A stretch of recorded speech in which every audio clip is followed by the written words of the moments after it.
Welcome to Talent Titans, the podcast where we bring you entrepreneurs and leaders from the global staffing industry. I'm your host, Suki Sodi. Now let's jump right on in and welcome today's Titan. Hi, welcome back to another episode of Talent Titans. I've got a really interesting topic today. We are going to be discussing rebel leadership with none other than Mark Coetzee. Mark, welcome. Hello, how are you, Suki? Good. I don't think you need much intro, but just for those people that don't know you, do you want to take a little bit of time and tell people who you are? Yeah, sure. I've been in the industry on and off for 30 plus years. So it gives away my age. Started on the desk and worked my way up. I've worked across, 14 different countries, 5 continents, and I've worked across pretty much every single vertical there is. You know, from tech to oil and gas to industrial to executive search to RPO to BPO. And apart from all the different verticals within staffing, I've also worked for, let's call it the dark side, working for the other side in industry itself. Worked as a CEO for a strategy execution firm. Okay. And spent time also part-time lecturing on strategy formulation and execution and how to build high-performance businesses. I also lectured at business school on building high-performance sales teams. So quite diverse, but staffing obviously has been my passion and really sort of linked more towards private equity type businesses, small entrepreneurial type setups, multinationals, as well as VC type organizations. So again, right across the board. Brilliant, because what we're going to talk about is going to apply to anybody listening to this, whether they're in staffing or any other industry, because leadership is leadership. Exactly. But what I'm going to try and do today is really leverage on your staffing experience.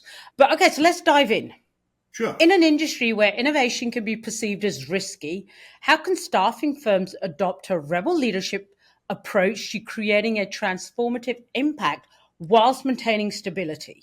Great question. So I think just out of the gate, we need to just be clear on what we mean by rebel leadership in my mind anyway.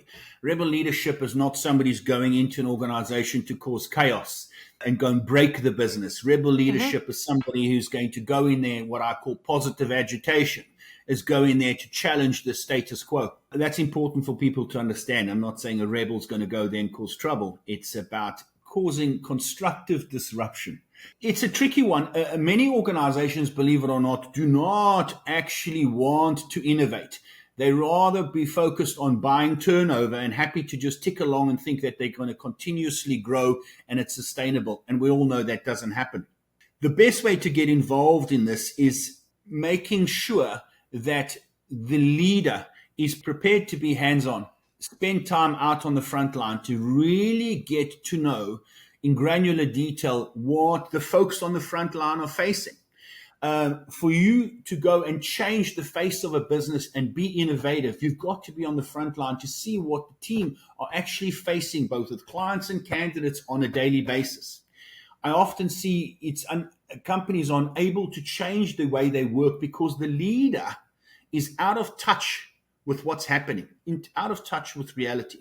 And that often happens because the business could simply be too big that the person cannot or perhaps is unwilling to find time to go and spend time rolling up their sleeves and working on the front line. But that absolutely is imperative. And that is a massive challenge today where I'm seeing people are, I guess, a little bit afraid to actually get stuck in and roll up their sleeves. You said earlier on, I'm paraphrasing, too scared to innovate. Companies don't want to innovate, or words to that effect.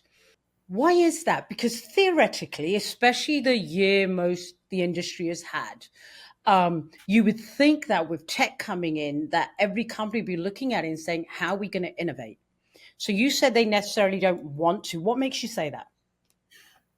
You know, in my experience, our industry's been through so many changes way back from, the day before we even had fax machines and so on. And sometimes it's just the leader in an organization believes, well, the way we've always done it, we're always going to continue to be successful. And, change is a difficult thing, right? It takes a lot of guts to change and be innovative. And so an element of, I'm rather caretaking the business because we're doing just fine. And then suddenly when it implodes, then it's too late. And typically I find then they blame everybody else but themselves. So how do I put this into words? It's almost unconscious incompetence or Yep. conscious incompetence and afraid to make that change. And typically what happens is when the leader surrounds themselves with people that are almost the same as them. In Afrikaans, we call it ja broers, which is in a simple English translation would be yes brothers or yes people. And that's when a business starts to stagnate and lacks that passion for innovation because people start to hire the same people around them. And you build a culture of, well, everything's okay. It's that ostrich in the sand mentality. You know, everything's going to be fine. Don't worry about it. We're big enough. We'll just go buy turnover and continue to grow. And then what happens? Margins shrink, and inevitably that business gets itself into trouble. Do you think there's an element of, and this was just a thought that was coming to my mind as you were talking, do you think there's an element of leaders or business owners looking at it and saying, we want to change, but we can't change because I'm not the right person to change this business. So therefore there's a fear of being exposed as potentially fake? You're spot on. So what's happened because let's use our industry, but most industries now, I mean, what business you're in today, it's almost changing overnight when you wake up. I mean, it's the same business, but something's fundamentally changing. Yep. And what happens is it doesn't necessarily mean that the leader at a certain point in time was not great in their job. But what I've often seen, and it's across all different industries and in different roles, it's not that the person doesn't care, doesn't want to do well, is not loyal, passionate, and all those lovely things. The job outgrows the person.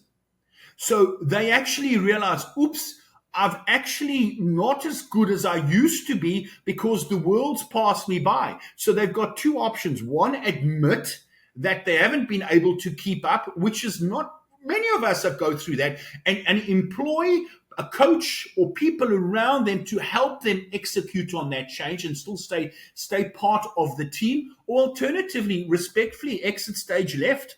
But other people just want to rather just hold on to that power and dare I say, it almost becomes like a bit of a dictatorship. And I remember a very similar situation in a company I went to do a turnaround in, which was not in staffing, but where I was called in to come and work with the business and the executive team because they couldn't get their strategy right. And what I realized on day one, the problem was the CEO who wasn't prepared to change, who could not see the wood for the trees. So after long discussions in a strategy session, I got the CEO to resign and moved the COO into the CEO role. And literally we transformed that business overnight. But kudos to that CEO who brought me in. I technically got him, well, he fired himself. And he was very grateful and subsequently has moved on to another organization and is super successful. It's different pokes for different folks, right? So, you know, you were great. What's the old saying? You're great at Coke today doesn't mean you're going to be great at Pepsi tomorrow. No, fair point. And I think also there's an element of sometimes, and I'm thinking more founder mindset here. Business grows to a stage where you're comfortable, then you push it again and you're comfortable again. And then you're like, I don't want to push any further, but the business needs to grow, right? So it's having the confidence, to your point, to be able to recognize that and walk away or bring somebody in. And I think a lot of people are scared of that because then that becomes, oh, well, I'm going to be seen as a failure. So I think that's a mindset shift a lot of leaders listening to this need to make if they're in that position. It's not a failure. A failure is staying and choking the business. Correct. And typically the first sign of that is when the business is surrounded by yes people and you're building layers and layers and layers of people beneath that leader, but there is no action. I have a saying that goes, and I have many, as you would have heard this one before, never confuse motion with progress. By just plugging in and throwing bodies at the perceived problem is not always necessarily the solution, because then you're spreading the issue, more people, more cost, and we're still not solving the key fundamental issue is the leader accepting that he or she needs to change. The truth of the matter is this applies regardless of what industry you're in, Yes. man, woman, country. Leadership is leadership, which takes me nicely into my next question. In your opinion, what's the most overlooked skills in leaders aiming to balance that empathy with that high performance, especially in a high pressured environment such as staffing? The more high pressured the environment, the more visible and accessible the leader needs to become. Okay. Because when the pressure's on, that's when you've got to be on the front line with your troops, with the team on the front line. You've got to be seen to be truly caring about them as people, putting them first. How do you do that? By showing them that again, and I mentioned it earlier, is rolling up your sleeves, getting on an airplane, getting in a car, getting on a train, whatever the case may be, and actually going to spend meaningful time with them in the business. And what I mean by that is not taking them out for dinner. I mean, that's a wonderful thing. Yes, well, thank you. Let's all go and have a couple of glasses of wine. Sure. But go and actually spend time sitting with them at the desk, asking what are the challenges are. Do some hands-on coaching. Go and see the clients, have the meetings with them, work a job order. I mean, go and see what it's like. And because you're showing them that you're prepared to get into the trenches with them and help them absorb that pressure. So that accessibility, that visibility, and that openness to talk to anyone in the business, no matter the rank or file. You know, my very first boss, Litsa Roussos, who gave me this kid from the wrong side of the tracks an opportunity because I was deemed unemployable at school. I was promoted pretty quickly. And you can imagine I was quite cocky, and you can imagine thought I was just the main man. But she pretty much brought me down to size very quickly and called me into the office one day when I was getting a little bit belligerent and above myself in the way I was treating some of the, let's call it my subordinates. Yeah. And she said to me, my boy, let me teach you a very important lesson. As you go up the ladder, and you will go up the ladder pretty quickly, the people below you become smaller and smaller because it becomes, when you're looking down from the top, they look smaller and smaller. Never forget those small people, because those are the ones that put you on the ladder, which comes back to my point.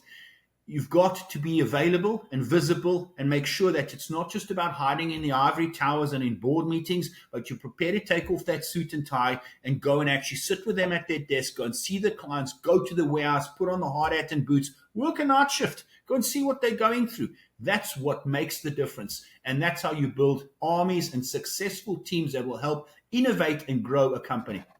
You know, there's a great TV program that I used to watch when I lived in Canada called Undercover Boss. Yep. And I mean, I'm not saying some of that's a little bit tweaked, but the essence of what they're showing there is absolutely spot on.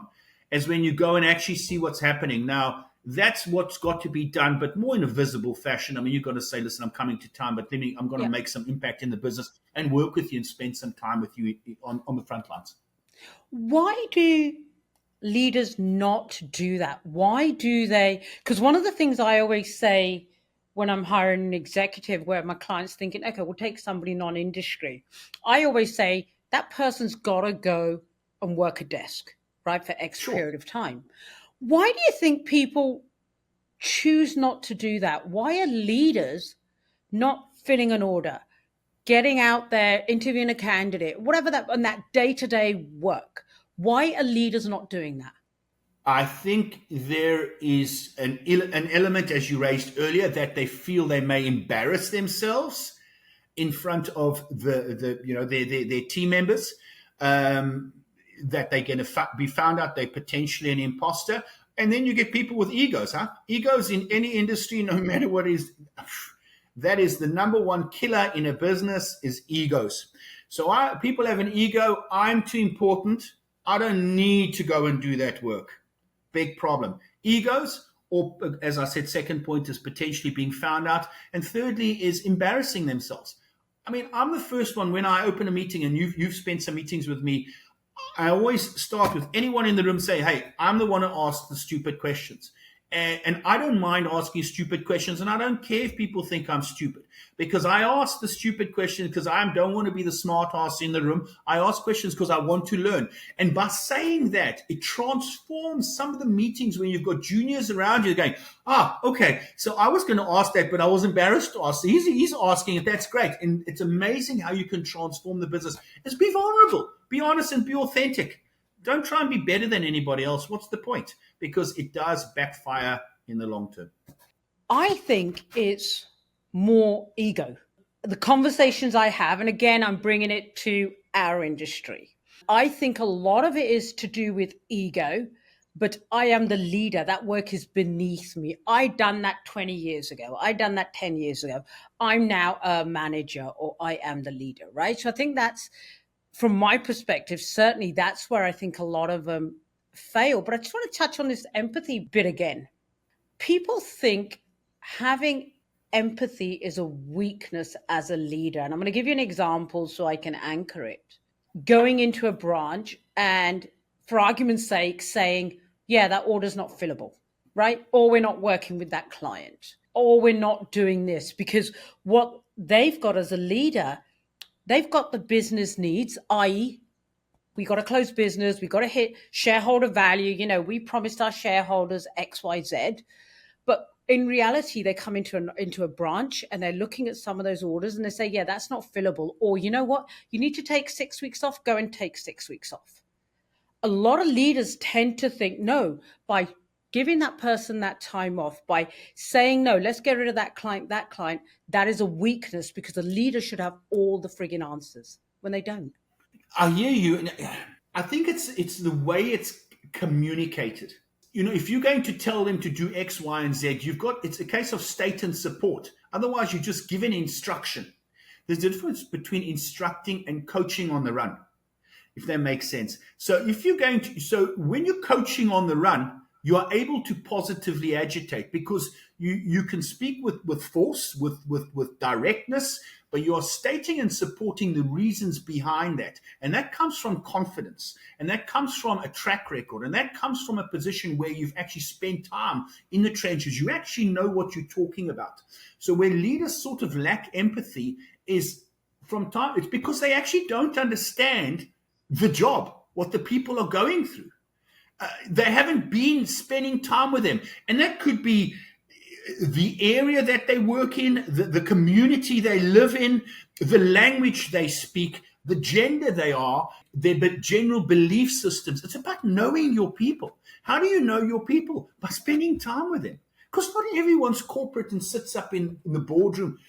Lots of our people don't want to be in those positions. They just want to come in at 9 and leave at 5 and do a great day's work. We all need those workhorses, but you need to go and spend time with them, because everybody is unique. We're going towards the AI. There are going to be robots one day, but in my lifetime, hopefully we will still have lots of humans involved in this business. But everybody, you can have a recipe for success in your business, your standard operating procedures, but every person is different. And the only way to understand, to push their buttons, is through positive agitation, is spending time with them and getting to know who they are. Humanize it. Coaching on the run. Love it. So with all your experience doing turnarounds around the world, different sectors and what have you, what are some of the telltale signs that a staffing firm, their culture is beginning, the growth is stalling? Second part of that question is, what are the telltale signs to show growth is stalling, and what can they do about it? How do they, for lack of a better word, stop the boat from sinking? Do you want the polite version or the impolite version? I want that rebel leadership Mark version. Look, if the culture's rotten, and you know what they say, fish rots from the head. And we also need to define culture. I mean, there's various parts of culture. I mean, is it the ethos in the business? Is what does business stand for? Do you have a culture of high performance? Or we a culture that's a family environment? But let's talk about, we're more specific about a high performance organization, because all of those other facets are very important. People first, and et cetera, et cetera. But I mean, the numbers tell the story, right? You can strip out the emotion and the numbers will tell the story. But when the culture is rotten is typically when the leader or the leaders, again, are so out of touch of what's with reality of what's happening on the front line. They have this imagination that this is the culture they want to create, and they almost believe that this is the culture that's within the organization. And that may be at head office or headquarters, and I despise those words. If you work for me, it's called the center, because the center is there to serve. There's no such thing as headquarters or head office, but I'll use this as a reference because that's where these armchair generals sit. Is they believe that the culture in the head office is what the culture is across the business. And they almost force feed themselves to believe that because they surround themselves with yes men. And that's the first sign is when you go into the headquarters and head office and people have got name badges on the door, you may have to make an appointment to see them, calling people sir and madam. And then you ask them a little bit what's going on the front lines of the business and who's your managers and who's performing. And they don't really know. You've got a problem. It's when you get on the plane, you've gone from head office to the outlying area, the branches, and you go, holy smokes, this is like two different companies. And typically what's happened is that you ask a simple question. When last was your big boss here? Well, he pops down maybe once in 6 months and he's here and he flies in and then he takes us for dinner. And then you wonder why the culture's rotten, because the top do not understand what's going on at the bottom. Or they come to the office and they sit in the side office and they come out, grab a coffee, go back in. So although they're in the office, they're not. They're sitting to one side. Absolutely. So they'll go and sit in their office and you never see them. And it's apparently on calls or it's board meetings and it's this chat that. So it's almost looking for things that appear to make them look busy. I understand that is important depending on the size of the organization. If you're running a massive multinational, and we know all the big brands are, to expect the CEO to be in the branches every day is impossible. But there is important. I mean, I was looking at the Mr. Hahn, who's now running Hayes. He spends so much time now out in the trenches working in the Hayes offices, and good for him. And then let's see, perhaps that's going to transform the business. But hiding in the offices is not the place to be. A great leader has the ability, no matter what size of the business, is to balance between working in the business and on the business. When someone says, well, I'm just so busy, I've been working on the business. Well, then you don't actually understand what's going on in the business. You have to be able to wear both of those hats on a daily basis. And that I don't see that happening enough. Yeah, and I think that's true. Yeah, that's true for any size business, because when it comes to my own business, Monday, Tuesday, Wednesday, I'm working in the business. Thursdays is hit and miss depending on what's happened. But Fridays, I do nothing but work on the business. Right. So really split that time, because for those listening to us that maybe run a smaller operation, so they're more hands-on, right? They can't be too hands-on because, again, their growth is going to stall if they don't spend time working on the business. And typically smaller business owners tend to do that at the weekend, which then kills your work-life balance, right? And that family time, which takes it into a whole other issue. You going to agree with me, or are you going to disagree with me there? Yes. I mean, look, I think work-life balance is very important. But again, if you love what you do, working in the business or on the business and both, and you absolutely love what you do, it's sort of just one flows into the other. You work longer hours, you do some work on the weekends, and, I call it blocks of work. It's about, those who are super successful have that ability to time manage. Yep. And I also see that's a problem with a lot of so-called leaders is they purposely, I think, and often do not time manage. We'll rather do the things that are nice to make us look busy, and then we try and create that work-life balance, and then we're wondering why when all of a sudden all the platforms are burning, I'm now all of a sudden having to work 60, 70 hours a week. Well, at the end of the day, it was your fault, because if you had planned your blocks of work in terms of working in the business and on the business all the time, you're lessening that chance of having that raft of burning platforms coming your way. But no, I agree with that. And I think also there is if your work-life balance, right? So you're 9 to 5, for argument's sake, as a leader, you're not working weekends, especially if you're in that temp space. Your teams are working outside of 9 to 5 hours, right? So again, it goes back to that leadership piece If you're refusing to do it, how can you ask your teams to do it? And unfortunately, I see this happening more and more in the recent couple of months. I was speaking with a business owner the other day. He's got a pretty fair sized business. And he actually was complaining the other way. He was saying how he's working 12, 13 hours a day. He's working weekends and he doesn't feel his team is doing the same. And I had to remind him, A, you're paid the big bucks to do the extra work. And secondly, I said to him, I was like, you're almost begrudging your team having a work-life balance, right? So he as a leader was pretty resentful, I guess, that he works the longer hours, and he does, but he was resentful. You know what? And I've used this analogy when we've had chats before. This is the trick in a business too, apart from leaders having to work on the business, in the business. You have to build, and I love horses, before anybody wants to complain, you have to build a stable of workhorses and racehorses. You cannot just have racehorses, because racehorses are the likes who love to work. They'll be there at 6 o'clock in the morning. They'll work until 10 o'clock at night, and they'll work every weekend. But like a racehorse, it runs really fast, but then it needs to stop and take a breather. So what happens then? They stop, and then things pass them by. So that's why you need workhorses who are happy to come in at 9 and leave at 5, but they're just going to be there every day doing a solid day's work. And it's getting that balance in the team right. So generally, great leaders are racehorses. They run really fast. They work massively long hours. And then what they do is they take a long weekend off and they switch off and they go away, or they take a week's holiday, etc. But they put in the hours. You know, those great leaders are generally racehorses. And then, of course, you've got to surround yourself with racehorses and workhorses. And those are just happy to come in. And don't be resentful. Be grateful that you've got workhorses who are loyal, reliable, and put in a bloody solid day's work. We're blessed to have those people in our business. And, of course, you've got to make sure that you've got limping and dead horses. Get rid of those quickly, because they infect everybody. And then once the rot sets in, boy, you've got a problem. I was smiling because I was waiting for you to bring your horse's analogy up, right? Because that's an analogy. I was just like, here it comes. No, you're right, because this particular leader, I know he's going to listen to this, right? He's going to be listening to this. And you kind of just did touch on my question. What advice? Actually, you know what? I'm going to ask the question again so he hears this.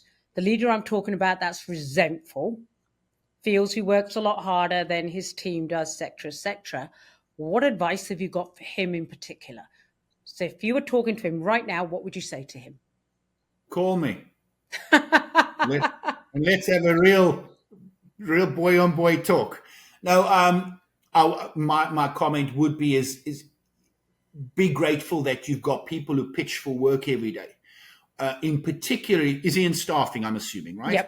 Yep. So in staffing, we know the churn and burn in staffing is, it is brutal. So be grateful that you've got people that come to work and actually deliver. And the question I would ask him is, those people you're resentful of, are they reaching the targets you set for them?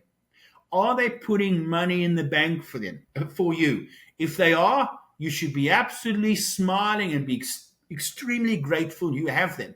If they are coming in at 9 and leaving at 5, but not reaching your targets, so long as they stretch targets, but yet achievable, so you're not killing them with something they're never going to achieve, well, then you've got a problem. Then I would also be resentful, and those are your dead horses. So you need to change the business up. I'm smiling because you and I think so alike. I put that to him. And also a question I would ask him, Suki, sorry to cut across you, because there's a curveball you've thrown me as usual, is I would say to him, when last have you actually gone and spent meaningful time in your branches? And I'm not saying taking the team out for dinner, because I have to tell you on that point, and you cannot believe people, it's nice to go out for dinner with a boss, but often people don't actually enjoy that because they have to travel in from miles to work. They have to then get home late. Sometimes the lunch is better. Take them for lunch when they're in the office, as opposed to making them stay late and then go for dinner. A lot of them don't actually like that. That's family time. They've got kids and husbands, wives, and partners all sitting home, dogs and cats and sorts. So forget that. Anyway, my question would be, when last have you spent meaningful time in the various offices? Not an hour or two, a day or two, going to work with them, sitting with them, coaching on the run, seeing the clients, living and breathing what they do. And if he says all the time, well, then potentially he may or may not have the right or wrong people in the business. Well, no, the reason I'm smiling is because I asked him that question about, are they achieving the targets?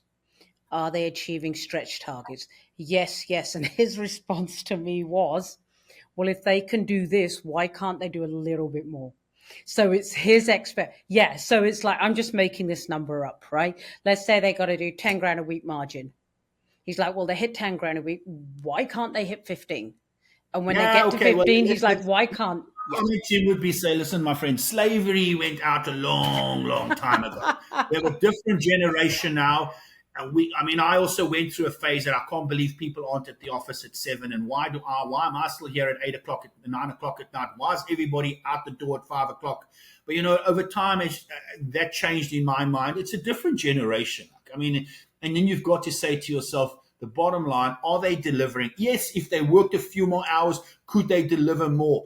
But what is your retention like? Because if you're going to force them to work harder and work more, they're going to, they'll vote with their feet. They'll be out the door and they'll go and work for the competitor who's happy with the amount of billings they're going to achieve, putting in those hours. They're going to find another home to go to. So be grateful you've got those people. The world's changed. I'm definitely going to send this. Yeah. I'm definitely going to send this to you. This is going to be an interesting one. Okay, so as long as I've known you, you've used the word positive agitation, right? How do you personally approach positive agitation when advising companies on transformation? And how can this concept be applied to a people-driven business such as staffing? I think what's lacking in leadership today is what I call authenticity. Is I think a lot of leaders are trying to come across as something that they're not. Be yourself. People either, you're either Marmite. You either like it or you hate it, right? So, yep. And so if you're referring to me personally, when I'm working with an organization, I am who I am.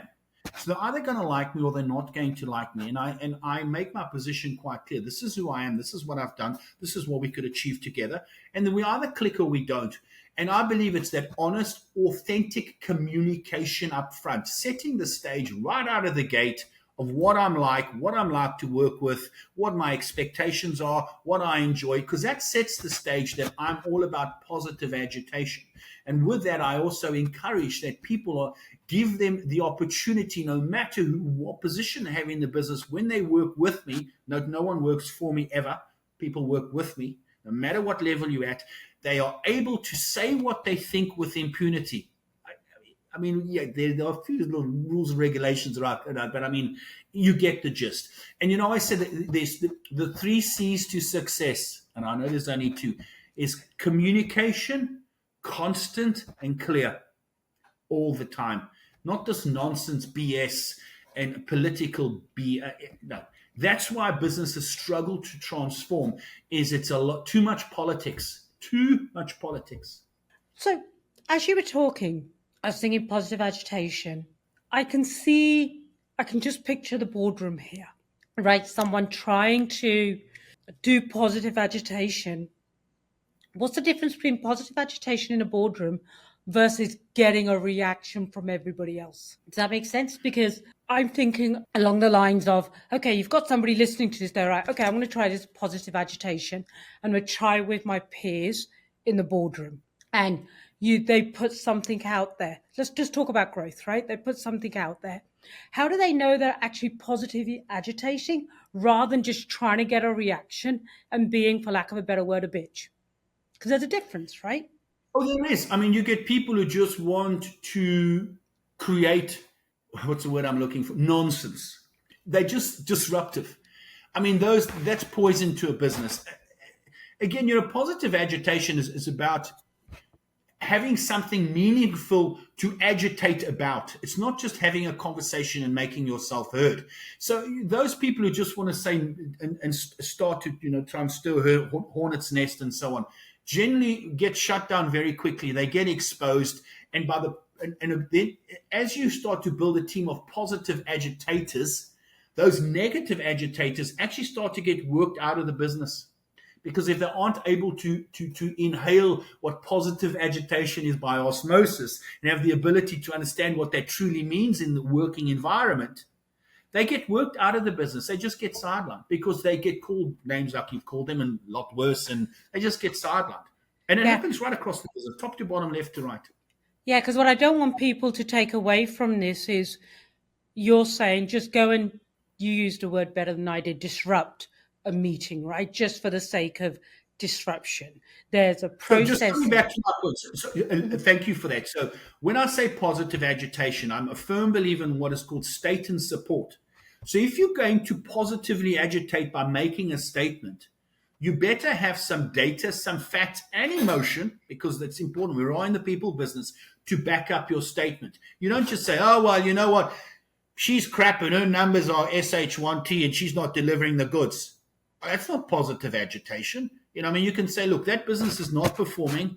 I have some concerns. We have to get it right. I think we can do this, this, and this. And here's the figures. If we try and tweak this and this, I think we'll get there. That's called positive agitation. I would probably say a little more directly, depending on the level I'm dealing with. Right? I mean, if you're doing branch manager versus board level, the conversation style changes. But that's what's more positive agitation. So you state and support, but not being afraid to say your piece that you honestly believe that is going to help propel the business forward in a positive fashion. Because remember, it's very easy to be a good news manager. It's not that easy to be a bad news manager. So good leaders have the ability to deliver bad news through positive agitation. No, I'm glad we clarified that, because as you were talking, I was picturing it and I was like, okay, we need to clarify this, because the last I thing just don't want people now to start going to riot and start jumping up and down in the manager's office. Mark said we must come in here and tell you that we don't think you're a great leader. No, that's not what I'm saying, please. I don't want to be sued. Oh, you can sue me. I have no money. but it's true. I'm glad we clarified that. Okay. And I know we're coming up to time, but I got another question for you. As a transformation consultant, you've navigated complex international expansions.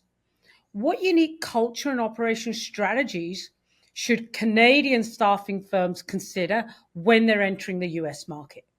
That's a tricky one. So, I mean, the US, as we know, is massive. So apart from all the complexity around tax laws and payroll laws, and every state is different, and we know there's certain organizations that can help Canadian companies if they're looking at entering the US market with all those bits and bobs. That cultural piece is a tricky one. You know, people in California, for example, are dealing with folks in California are a lot different to dealing with people in Texas. Texas versus New Yorkers, and New Yorkers versus people in Alaska.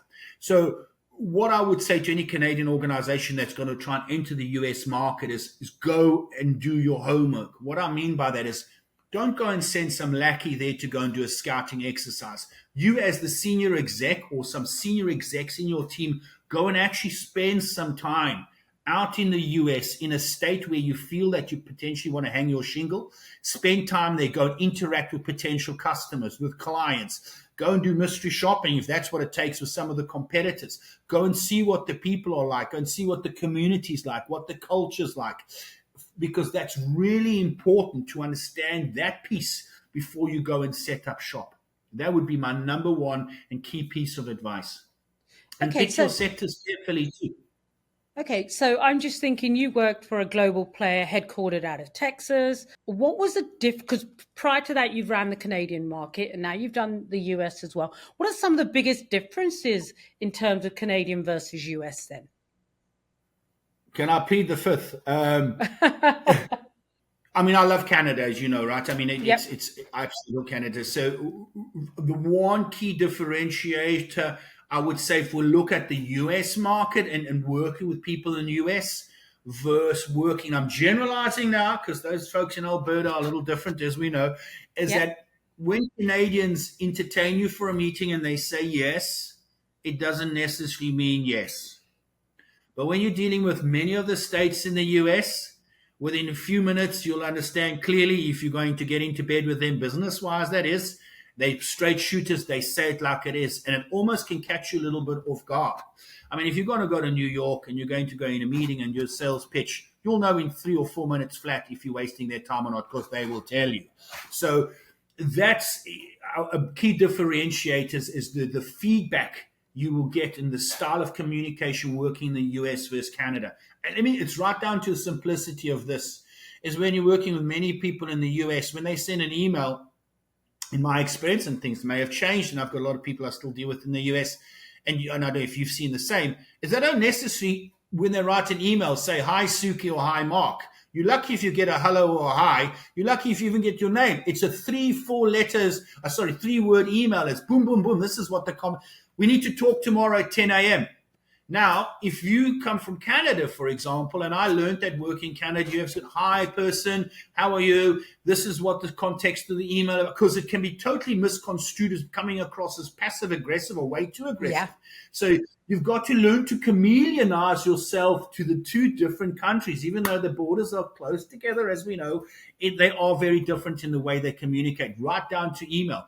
Americans generally are sharp and to the point on those email. I mean, sometimes in California it's a bit more flowery, but I would say generally short, sharp, to the point, where Canada is a little different in the communication style. You're absolutely right, because because my natural style is let's just get to the point. So when I'm emailing one of my Canadian clients or candidates and what have you, I have to just pause a quick second and adjust it. Whereas when I'm dealing with one of my US ones, I'm just like, to your point, okay, Mark, this is what's happened. Boom, let's deal with it. Move on, straight to the point, done and dusted, right? So, I remember when I first got to Canada, Suki, when I sent out the first few emails, the feedback I got from one of the great leaders I worked with there, he said to me, people think that you are shouting at them on email. Really? And I was like, seriously? I mean, I was a bit taken aback, and it was obviously not meant that way. But, yeah. It's true, though, right? It is. So, look, the Canadian Staffing Summit's coming up for the 3rd year in a row. And you're going to be joining us. You're going to be joining us. Yeah. If it's anything like the last 2 years, it's going to be nothing less than super fantastic. I cannot wait. Cannot wait to see lots of my Canadian friends and friends from the US in the industry. It's going to be awesome. It definitely is. And I'm really excited to hear you on the keynote, but also the CEO panel, because we're changing it up this year. It's going to be complete rapid fire. It's going to be, it's going to be audience firing questions at you. So, and I'm sure there's going to be a million questions for the 4 of you. So I'm really excited about that one. Okay, let's wrap up. If someone listening to this and they're like, you know what, I want to talk to Mark about something you've said here, what's the best way for them to reach out to you? Very simple. I mean, just ping me on LinkedIn. Happy to connect with people on LinkedIn, and we take it from there. And if you're having a meaningful conversation, and then we can set up a call, have a chat, have a Teams call, shoot the breeze, and happy to help whoever I can help, and have a chat. No problem at all. Amazing, Mark. Thank you ever so much for your time, and I will see you at the summit next year. Look forward to it. Take care. See ya. Thank you for listening to this episode of Talent Titans, brought to you by Recruitment Professional Forum, where they're building a grassroots community for professionals and leaders in the recruitment industry to collaborate, advocate, and advance the profession. If you liked or were inspired by what you heard, make sure to follow, subscribe, and even leave a review. It lets more talented recruiters like you find the show. Until next time, keep on being a talent titan.